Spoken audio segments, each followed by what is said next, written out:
के बाहर एक गहरा और घना तालाब था, जिसे लोग भूतिया तालाब कहते थे। उस तालाब के पास कोई भी रात में जाने की हिम्मत नहीं करता था। कहते हैं बहुत साल पहले गांव में एक लड़की रहती थी जिसका नाम गौरी था। गौरी सुंदर, सरल और भोली थी, लेकिन उसकी सुंदरता ही उसके दुर्भाग्य का कारण बन गया। गांव के जमींदार का बेटा उसे बहुत चाहता था, लेकिन गौरी ने उसको ठुकरा दिया।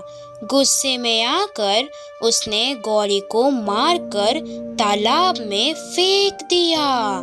तब से रात के समय तालाब से डरावनी आवाजें आती थीं। कभी-कभी कोई सफेद साया पानी के ऊपर तैरता हुआ दिखाई देता था। जो भी रात में तालाब के पास गया वह फिर लौटकर वापस कभी नहीं आया। रमन गांव का एक निडर लड़का था। वह इन कहानियों को अंधविश्वास मानता था। उसने ठान लिया कि वह इस रहस्य का पता लगाएगा।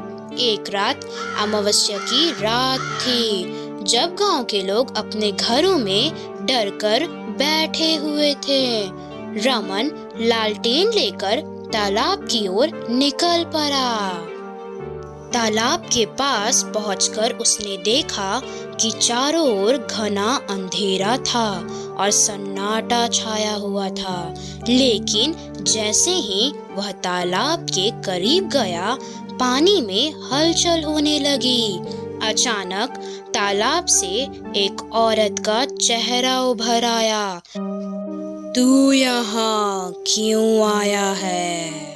एक खौफनाक आवाज सी गूंजी। रमन ने साहस जुटाते हुए कहा, मैं ये जानने आया हूँ कि इस तालाब में क्या रहस्य है। तुम कौन हो? वह औरत जोर से हंसी। उसकी आवाज तालाब के चारों ओर गूंजने लगी।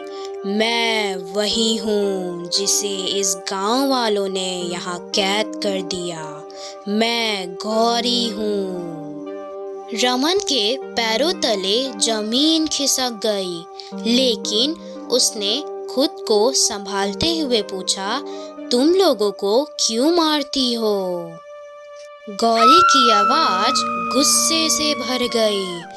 मैं बदला ले रही हूँ। यह गांव मुझे न्याय नहीं दे सका।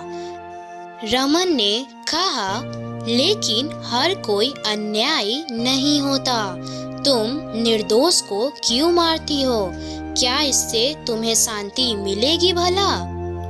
गौरी कुछ पल के लिए चुप हो गई।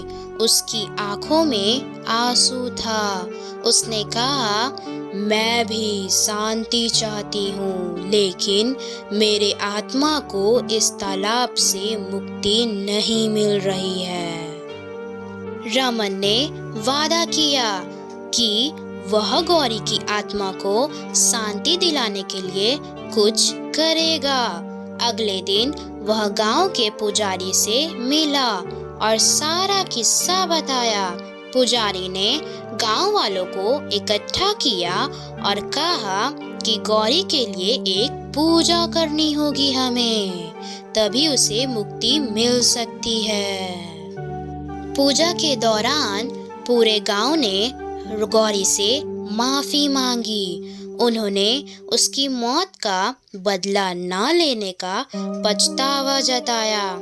पूजा समाप्त होते ही तालाब से सफेद रोशनी निकली और गौरी का साया दिखाई दिया। उसने गांव वालों को धन्यवाद दिया और कहा, अब मैं मुक्त हो चुकी हूँ। उसके बाद से तालाब शांत हो गया। गांव वाले अब वहां बिना डरे कहीं भी जा सकते थे।